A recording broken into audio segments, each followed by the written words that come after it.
খ্ৰীষ্টাৰীৰ আত্মা আমি কেনেদৰে চিনি পাব পাৰো?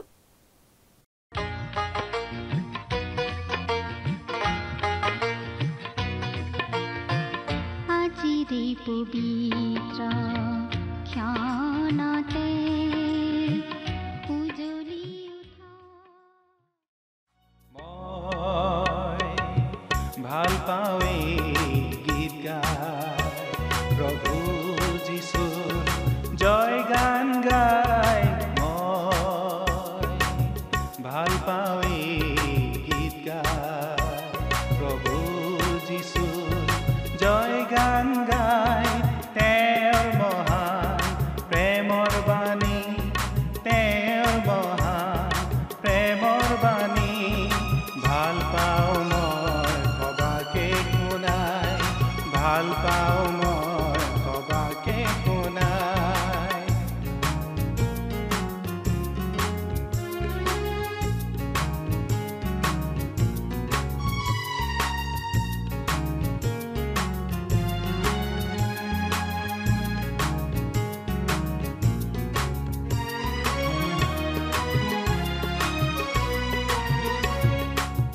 আহিছিলে ধৰালে নম্ৰ মানৱ ৰূপে বেথলেহেমৰ গোহালি ঘৰত তেওঁ জনম ধৰিলে আহিছিলে ধৰালে নম্ৰ মানৱ ৰূপে বেথলেহেমৰ গোহালি ঘৰত তেওঁ জনম ধৰিলে সেই আনন্দত শুভ বাতৰি সেই আনন্দত শুভ বাতৰি ভাল পাওঁ মই সবাকে শুনাই ভাল পাওঁ মই সবাকে শুনাই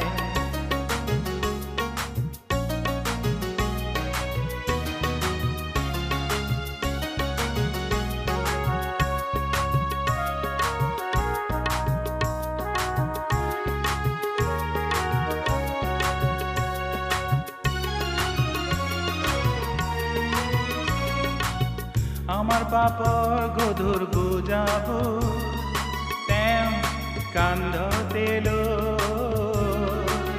ক্ৰুচৰ ওপৰত প্ৰাণৰ পিলে আমাৰ জীৱন দিবলৈ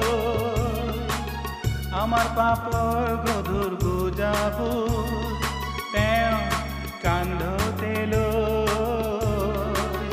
ক্ৰুচৰ ওপৰত প্ৰাণৰ পিলে আমাৰ জীৱন দিবলৈ তেওঁৰ মহান ত্যাগৰ বাণী তেওঁৰ মহান ত্যাগৰ বাণী ভাল পাওঁ মই সবাকে শুনাই ভাল পাওঁ মই সবাকে শুনাই নমস্কাৰ আমাৰ ভক্তিবচন অনুষ্ঠানলৈ আপোনাক স্বাগতম জনাইছো খ্ৰীষ্টীয় বিশ্বাসী লোকসকলৰ বাবে বিশেষভাৱে প্ৰস্তুত কৰা এই ভক্তিবচন অনুষ্ঠানটো হৈছে বাইবেল অধ্যয়নৰ ধাৰাবাহিক অসমীয়া অনুষ্ঠান বাইবেলৰ গোটেই ৬৬খন পুস্তকৰে আমি ইয়াত অধ্যয়ন কৰিম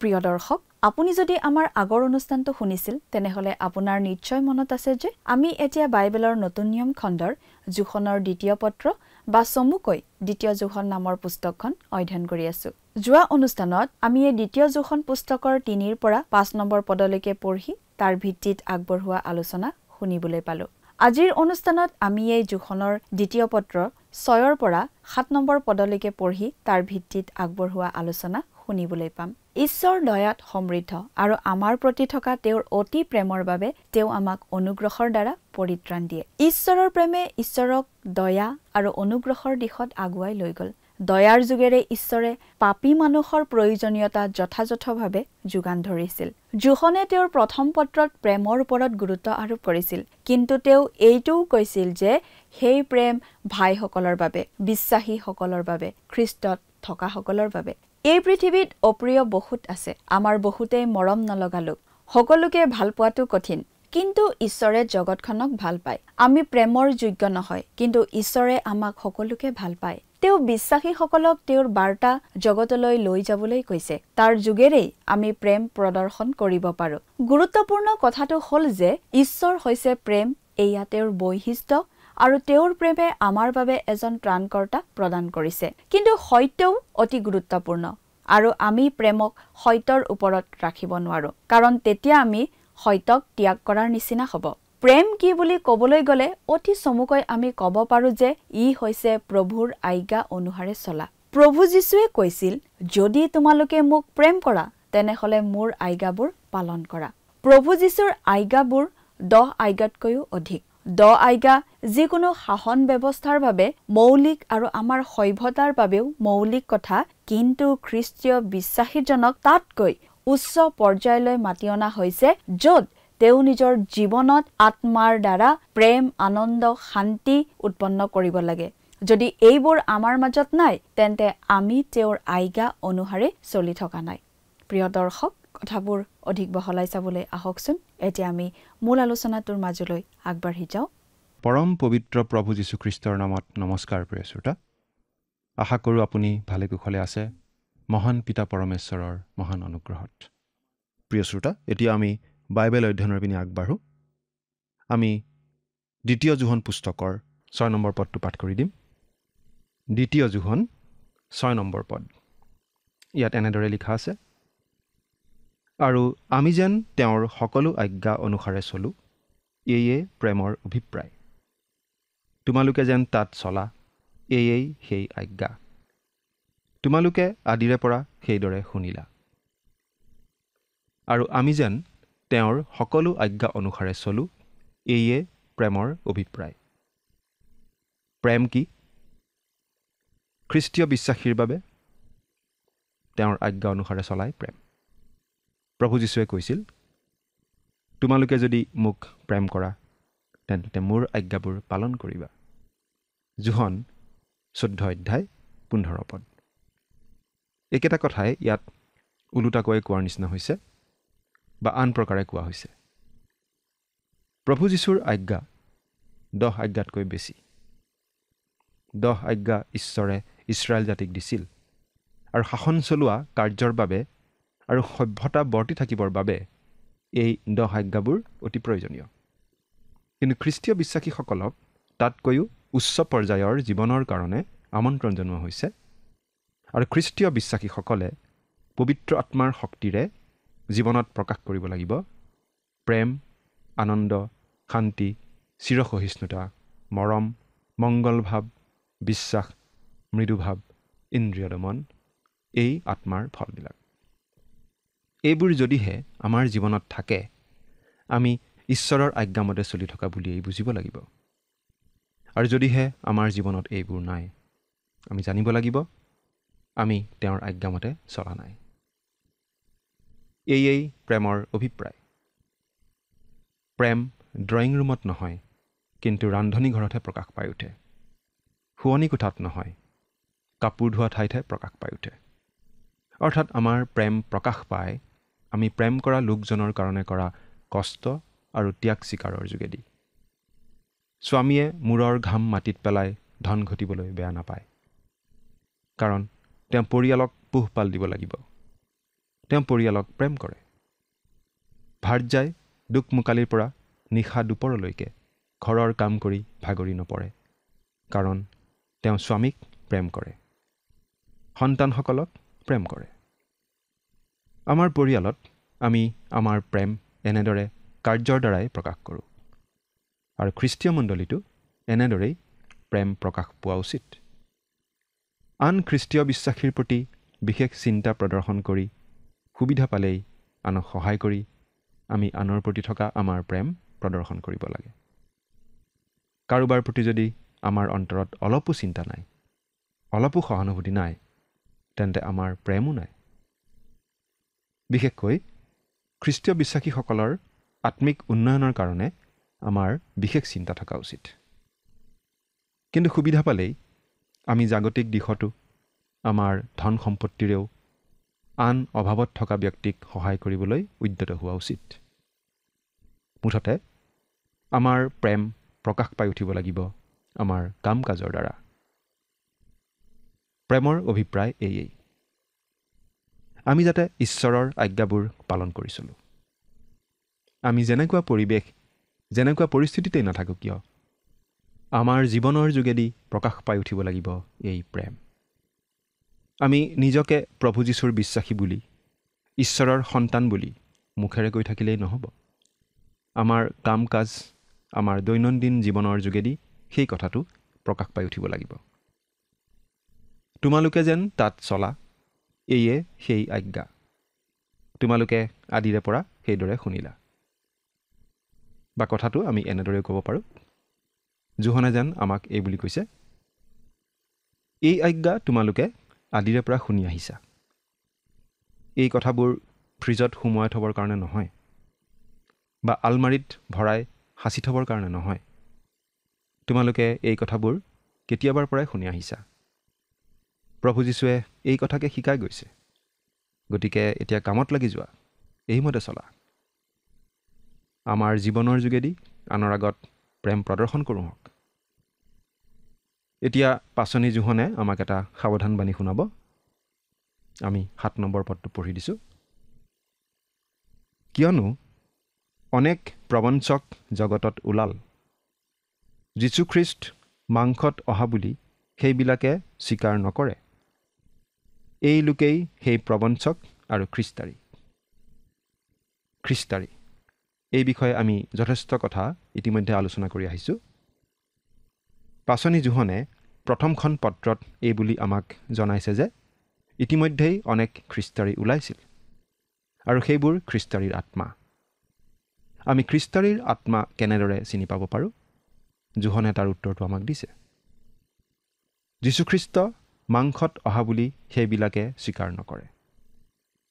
খ্ৰীষ্টাৰীৰ আত্মাই খ্ৰীষ্টৰ ঈশ্বৰত্বক অস্বীকাৰ কৰে। খ্ৰীষ্টৰ বিষয়ে কোৱা সকলোবোৰ কথা অস্বীকাৰ কৰে।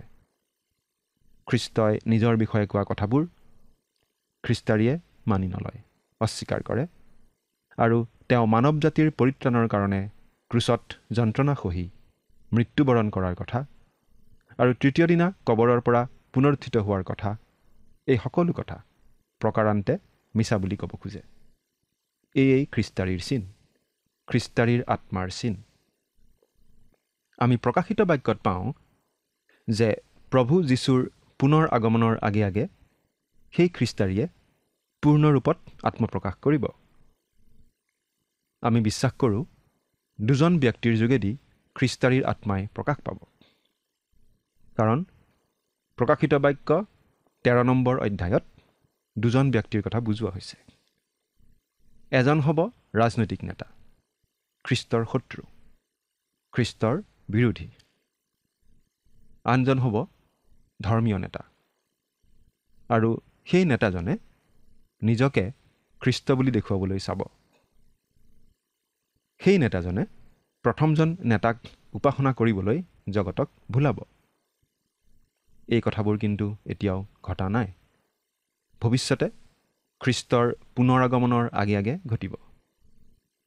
কিন্তু বৰ্তমানে এই পৃথিৱীত ঘটি থকা ঘটনাবোৰে তেনেকুৱা এটা পৰিস্থিতিৰ বাবে পটভূমি সৃষ্টি কৰি আছে। আৰু সেই ৰাজনৈতিক নেতা আৰু ধৰ্মীয় নেতাৰ আৱিৰ্ভাৱ হওঁতে আচলতে জগতখনে তেওঁলোকক আদৰি ল'বলৈ সাজু হৈ থাকিব। আমাৰ এনেকুৱা লাগে আমাৰ পৃথিৱীখন যেন এতিয়াই তেওঁলোকক গ্ৰহণ কৰিবলৈ সাজু হৈছেই। প্ৰথমতে সেই ৰাজনৈতিক নেতাজনে জগতত শান্তি স্থাপন কৰিব প্ৰায় 3.5 বছৰ কাল। কিন্তু সেই শান্তি স্থায়ী শান্তি নহ'ব, আৰু পৃথিৱীত 3.5 বছৰ ধৰি ভয়ংকৰ যুদ্ধ হ'ব, আৰু তাৰ অন্ত পৰিব প্ৰভু যীশুৱে এই জগতত তেওঁৰ ন্যায় শাসন প্ৰতিষ্ঠা কৰিবলৈ পদাৰ্পণ কৰাৰ লগে লগে।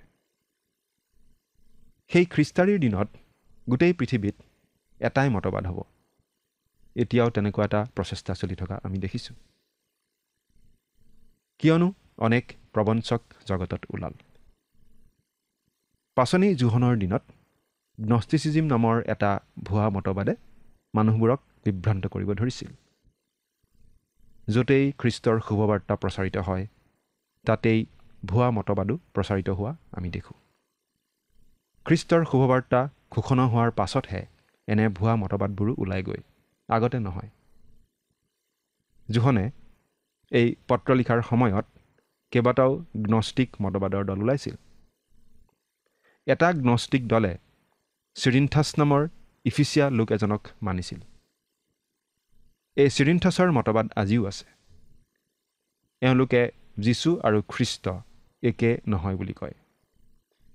যীশুৱে বাপ্তিস্ম লোৱাৰ সময়তহে তেওঁৰ ওচৰলৈ ঐশ্বৰিক গুণ আহিছিল আৰু তেওঁক ক্ৰুচত দিয়াৰ আগে আগে সেই ঐশ্বৰিকতা আঁতৰি গৈছিল বুলি তেওঁলোকে বিশ্বাস কৰিছিল। আকৌ ডচেটিক গ্নষ্টিকবিলাকে খ্ৰীষ্ট মাংসৰূপত অহাই নাছিল বুলি কৈছিল। পাচনিকসকলে যীশুক এনেই দেখা বুলিহে ভাবিছিল, কিন্তু আচলতে যীশু সঁচা ব্যক্তি নাছিল বুলি তেওঁলোকে কৈ ফুৰিছিল। আনকি আজিও এনেকুৱা ভুৱা মতবাদ বিয়পাই ফুৰা দল আছে। সেইবাবেই পাচনি জোহনে প্ৰথমখন পত্ৰত খ্ৰীষ্টৰ বিষয়ে জোৰ দি কৈছিল, আমি খ্ৰীষ্টক দেখিলোঁ, তেওঁ কোৱা কথা শুনিলোঁ, আমি তেওঁক চালোঁ, আমি তেওঁক স্পৰ্শ কৰি চালোঁ, আমি কি কৈছোঁ জানো, তেওঁ বাস্তৱতেই এজন জীৱন্ত ব্যক্তি, আমি কোনো মনে সজা কথা কোৱা নাই, সঁচা কথা কৈছোঁ। তদুপৰি কিছুমান যিহুদী ধৰ্মাৱলম্বী লোকেও খ্ৰীষ্টীয় বিশ্বাসৰ কিছুমান কথা লৈ সেই কথাবোৰ বিকৃত কৰি নতুন ধৰণৰ মতবাদ এটাৰ সৃষ্টি কৰিছিল। মুঠতে বিভিন্ন ধৰণৰ প্ৰবঞ্চক ওলাইছিল জোহনৰ দিনতেই। ইয়াত জোহনে এই বুলি জনাই দিছে, আৰু খুব জৰুৰী কথা এইয়েই যে জগতত বহুতো প্ৰবঞ্চক সোমাই পৰিল। কোনো মতবাদ খ্ৰীষ্টীয় বিশ্বাসসন্মত হয় নে নহয় সেইটো আমি জানিব পাৰোঁ অতি সহজে। এই ভুৱা মতবাদবোৰে খ্ৰীষ্টক ঈশ্বৰ বুলি মানি নলয়। যদিহে কোনো শিক্ষকে, কোনো নেতাই খ্ৰীষ্টক ঈশ্বৰ বুলি মানি নলয়, তেন্তে তেওঁ ভুৱা শিক্ষক, তেওঁ প্ৰবঞ্চক। এই কথাটো অতি স্পষ্টভাৱে আমাক জনাই দিয়া হৈছে। অৱশ্যে মানুহৰ মাজত সকলো ক্ষেত্ৰতে মতৰ মিল থাকিব নোৱাৰে। আমি প্ৰকৃত খ্ৰীষ্টীয় বিশ্বাসী সকলো ক্ষেত্ৰতে একমত হ'ব নোৱাৰোঁ। যেনে ধৰক, মই যি ৰং ভাল পাওঁ, আন এজনে সেই ৰং নিশ্চয় ভাল নাপাব পাৰে। আনকি খ্ৰীষ্টীয় বিশ্বাস সম্বন্ধীয় সকলো কথাতে আমি সকলো লোক একমত নহ'বও পাৰোঁ। উদাহৰণস্বৰূপে ধৰক বাপ্তিস্মৰ কথাটো। সকলোবোৰ খ্ৰীষ্টীয় বিশ্বাসীয়ে বাপ্তিস্মৰ ক্ষেত্ৰত একে মত যে পোষণ নকৰে, সেই কথাটো আমি জানো। আকৌ ঈশ্বৰে আমাক মনোনীত কৰাৰ বিষয়টোত জন ৱেছলিয়ে যি মত পোষণ কৰিছিল, জন কেলভিনে কিন্তু তেনেকুৱা মত পোষণ কৰা নাছিল। তেওঁ বেলেগ মত পোষণ কৰিছিল। কিন্তু আমি এই কথাও জানো যে জন ৱেছলি আৰু জন কেলভিন তেওঁলোক দুয়োজনেই খ্ৰীষ্টক ঈশ্বৰ বুলি মানিছিল। যেতিয়া আমি খ্ৰীষ্টক ঈশ্বৰ বুলি মানি লওঁ, তেওঁ যে কুমাৰী মৰিয়মৰ গৰ্ভত জন্ম লৈছিল অলৌকিকভাৱে, সেই কথাটো মানি লওঁ, আৰু তাৰ মানে বাইবেলত খ্ৰীষ্টৰ বিষয়ে যিবোৰ কথা লিখা আছে সেই সকলোবোৰ কথাও মানি লোৱা হয়। তেতিয়া পাচনিকসকলে তেওঁলোকে লিখা পত্ৰসমূহৰ যোগেদি প্ৰকাশ কৰা তত্ত্ববোৰো মানি লোৱা হয়। কথাটো আকৌ এবাৰ কৈছোঁ, যেতিয়া আমি খ্ৰীষ্টক ঈশ্বৰ বুলি মানি লওঁ, তেওঁ যে কুমাৰী মৰিয়মৰ গৰ্ভত জন্ম হৈছিল সেই কথাটো মানি লওঁ, তাৰ মানে বাইবেলত খ্ৰীষ্টৰ বিষয়ে যিবোৰ কথা লিখা আছে সেই সকলোবোৰ কথা মানি লোৱা হয়। আৰু তেতিয়া পাচনিকসকলে তেওঁলোকে লিখা পত্ৰসমূহৰ যোগেদি প্ৰকাশ কৰা তত্ত্ববোৰো মানি লোৱা হয়। গতিকে এইটো যথেষ্ট গুৰুত্বপূৰ্ণ কথা। তেওঁলোক দুয়োজনে ঈশ্বৰে আমাক মনোনীত কৰাৰ বিষয়টোত একমত হ'ব পৰা নাছিল। কিন্তু তেওঁলোকৰ কোনোজনেই ভুৱা শিক্ষক নাছিল, কাৰণ তেওঁলোকে খ্ৰীষ্টীয় বিশ্বাসৰ মূল কথাবোৰ বিশ্বাস কৰিছিল। কিন্তু ভুৱা শিক্ষক, ভুৱা মতবাদে খ্ৰীষ্টীয় বিশ্বাসৰ মূল কথাটোকেই মানি নলয়। আমি এনেকুৱা ভুৱা শিক্ষকৰ পৰা সাৱধানে থাকিব লাগে। বাইবেলখন হাতত লৈ কথা ক'লেই কোনো এজন লোকক আমি আচলতে বিশ্বাস কৰি ল'ব নালাগে। তেওঁ দিয়া সেই শিক্ষা বাইবেলৰ শিক্ষাৰ সৈতে খাপ খোৱা হয় নে নহয়, সেইটো আমি পৰীক্ষা কৰি চাব লাগে। তেওঁ যীশুখ্ৰীষ্ট সম্বন্ধে কি মত পোষণ কৰে, সেইটো সকলোতকৈ ডাঙৰ কথা। যীশুখ্ৰীষ্টকনো তেওঁ কি বুলি ভাবে, কোন বুলি ভাবে, সেইটো সকলোতকৈ গুৰুত্বপূৰ্ণ কথা। পাচনি জোহনে এই কথাটোত গুৰুত্ব দিছে যে আমি খ্ৰীষ্টীয় বিশ্বাসীসকলে খ্ৰীষ্টৰ আজ্ঞা অনুসাৰে চলিব লাগে, খ্ৰীষ্টৰ আজ্ঞা মানি চলিব লাগে। আৰু আমি যে খ্ৰীষ্টীয় বিশ্বাসী, আমি যে ঈশ্বৰৰ সন্তান, তাৰ চিন হৈছে আন খ্ৰীষ্টীয় বিশ্বাসীসকলৰ প্ৰতি আমি প্ৰদৰ্শন কৰা প্ৰেম আৰু ভালপোৱাৰ ভাৱ। এতিয়া পাচনি জোহনে আমাক এই বুলি সাৱধান কৰি দিছে যে জগতত বহু প্ৰবঞ্চক ওলাল, বহু ঠগ ওলাল। খ্ৰীষ্টীয় বিশ্বাসীসকলে বিপদসংকুল পথেৰে বাট বুলি আছে। খ্ৰীষ্টীয় বিশ্বাসৰ পথত আগবাঢ়োতে খ্ৰীষ্টীয় বিশ্বাসীসকলে নানা ধৰণৰ ঠগ প্ৰবঞ্চকৰ সন্মুখীন হ'ব লগা হৈ আছে। এফালে আছে খ্ৰীষ্টীয় বিশ্বাসৰ মূল কথাবোৰ অস্বীকাৰ কৰি জাগতিকতাৰ সৈতে আপোচ কৰা মতবাদৰ লোকবিলাক, আৰু আনফালে আছে প্ৰেমবিহীন বিধান সৰ্বস্ব মৌলবাদীবোৰৰ আক্ৰমণ। এইটো এতিয়াও হৈ আছে, তেতিয়াও হৈ আছিল। এফালে খ্ৰীষ্টীয় বিশ্বাসৰ মূল কথাবিলাক অস্বীকাৰ কৰি জাগতিকতাৰ সৈতে মিলি যোৱা তেনেকুৱা মতবাদৰ লোকবিলাক আছে, আৰু আনফালে প্ৰেমৰ কোনো লেখ নথকা, কেৱল বিধানকেই সাৱটি থকা মৌলবাদীবিলাকৰ আক্ৰমণ আছে। দুয়োপিনৰ পৰাই বিপদ আহিব পাৰে। গতিকে আমি প্ৰভু যীশুখ্ৰীষ্টৰ আজ্ঞা অনুসাৰে ঈশ্বৰৰ বাক্যতেই থাকিব, তাতেই চলি থাকিব লাগিব। কোনো ধৰণৰ ভুৱা মতবাদে যাতে আমাৰ খ্ৰীষ্টীয় বিশ্বাসত আউল লগাব নোৱাৰে, যাতে আমাৰ খ্ৰীষ্টীয় বিশ্বাসত কোনো ধৰণৰ খেলিমেলিৰ সৃষ্টি কৰিব নোৱাৰে, তাৰ বাবেই অনাবৰতেই আমি সাজু হৈ থাকিব লাগিব। অনাবৰতেই আমি ঈশ্বৰৰ সৈতে সহভাগিতা ৰক্ষা কৰি চলিব লাগিব। অনাবৰতেই আমি ঈশ্বৰৰ বাক্য অধ্যয়নত লাগি থাকিব লাগিব, যাতে আমি আমাৰ বিশ্বাসত থিৰে থাকিব পাৰোঁ, যাতে আমি প্ৰবঞ্চিত নহওঁ। আমি কোনো এজন লোক প্ৰকৃত খ্ৰীষ্টীয় বিশ্বাসী হয় নে নহয়, কোনো এজন লোক প্ৰকৃততে ঈশ্বৰৰ সন্তান হয় নে নহয়, সেইটো জানিব পাৰোঁ। কেনেদৰে বাৰু? কোনো এজন লোক প্ৰকৃত ঈশ্বৰ বিশ্বাসী হয় নে নহয়, প্ৰকৃত খ্ৰীষ্টীয় বিশ্বাসী হয় নে নহয়, প্ৰকৃততে ঈশ্বৰৰ সন্তান হয় নে নহয়, সেইটো জনাটো সম্ভৱ। কেনেকৈ জানেনে? পাচনি জোহনে আমাক সেই বিষয়ে এনেদৰে জনাই দিছে। পাঠ কৰি দিম। প্ৰথম জোহন 3 নম্বৰ অধ্যায়ৰ 10 নম্বৰ পদ, মন দি শুনিবচোন। ইয়াতে ঈশ্বৰৰ সন্তানবিলাক আৰু শয়তানৰ সন্তানবিলাক প্ৰকাশিত হয়। যিকোনোৱে ধৰ্ম আচৰণ নকৰে তেওঁ ঈশ্বৰৰ নহয়, আৰু যিজনে নিজ ভায়েকক প্ৰেম নকৰে তেওঁ নহয়। প্ৰথম জোহন 3 নম্বৰ অধ্যায়ৰ 10 নম্বৰ পদ। প্ৰেম আৰু ধৰ্ম আচৰণ, এই দুটা ঈশ্বৰৰ সন্তানৰ দুটা প্ৰধান লক্ষণ, প্ৰধান বৈশিষ্ট্য। আমি বিশ্বাস নকৰা লোকসকলৰ প্ৰতি সাৱধান হ'ব লাগে। খ্ৰীষ্টৰ ঈশ্বৰত্বক অস্বীকাৰ কৰা প্ৰবঞ্চকৰ পৰা সাৱধান হ'ব লাগে।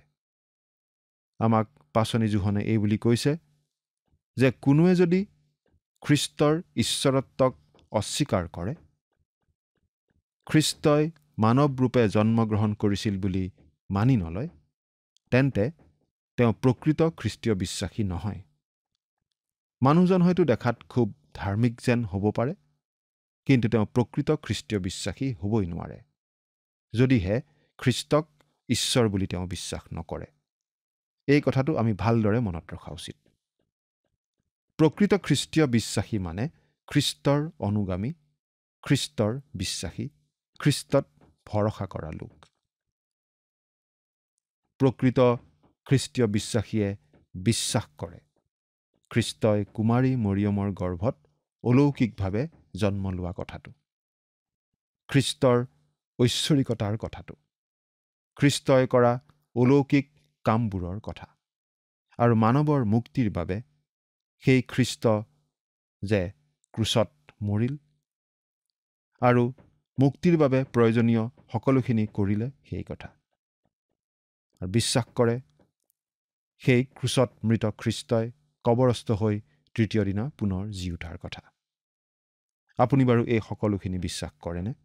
চিন্তা কৰি চাওকচোন। ঈশ্বৰে আপোনাক আশীৰ্বাদ কৰক। আমেন।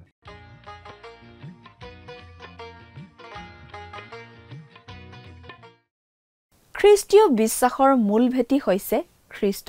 তেওঁ স্বয়ং ঈশ্বৰ হৈও মানুহ হিচাপে জন্মগ্ৰহণ কৰিলে মানুহৰ হৈ মানুহৰ শাস্তি ক্ৰুচত বহন কৰিবলৈ, যাতে মানুহে পৰিত্ৰাণ পাব পাৰে। কিন্তু প্ৰভু যীশু মানুহৰূপে জন্ম লোৱা নাছিল বুলি কোৱা বহুতো লোক পাচনি জোহনৰ দিনতেই ওলাইছিল। সেয়েহে জোহনে লিখিছিল যে বহুতো প্ৰতাৰকে জগতত প্ৰৱেশ কৰিছে, যিসকলে যীশুখ্ৰীষ্ট মানুহ হিচাপে জন্ম লৈ অহা বুলি স্বীকাৰ নকৰে। তেওঁবিলাক প্ৰতাৰক আৰু খ্ৰীষ্টাৰী। খ্ৰীষ্টাৰীৰ আত্মা চিনি পোৱাৰ উপায় জোহনে এনেদৰে দিছে।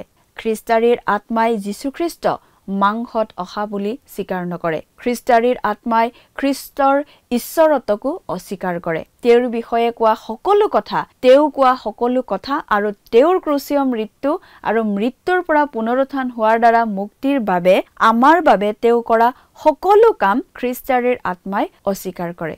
প্ৰিয় দৰ্শক, আজিলৈ আমাৰ অনুষ্ঠানটো ইমানতে সামৰণি মাৰিব খুজিছোঁ। পৰৱৰ্তী অনুষ্ঠানত আপোনালোকক পুনৰ লগ পোৱাৰ আশা ৰাখিছোঁ। সামৰণি মৰাৰ আগতে আহকচোন খন্তেক প্ৰাৰ্থনাত মূৰ দুৱাওঁ। স্বৰ্গত থকা অতি মৰমীয়াল দয়ালু পিতৃ ঈশ্বৰ, প্ৰভু তোমাক ধন্যবাদ দিছোঁ। প্ৰভু, তুমি যি সুন্দৰ সময় তোমাৰ পবিত্ৰ বাক্য অধ্যয়নৰ বাবে দিলা, তাৰ বাবে দয়ালু মৰমীয়াল পিতৃ ঈশ্বৰ, এই সময়তে প্ৰাৰ্থনা কৰিছোঁ প্ৰতিজন দৰ্শকসকলৰ বাবে।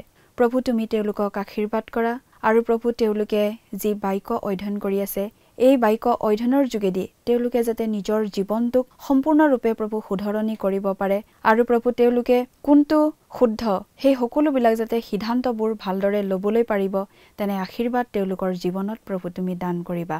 এই সকলো যাচনা মহান ত্ৰাণকৰ্তা প্ৰভু যীশুখ্ৰীষ্টৰ নামত অৰ্পণ কৰিছোঁ। আমেন। প্ৰিয় দৰ্শক, যোৱা অনুষ্ঠানৰ প্ৰশ্নটোৰ শুদ্ধ উত্তৰটো হৈছে এনচাৰ অপশ্যন চি, সত্য।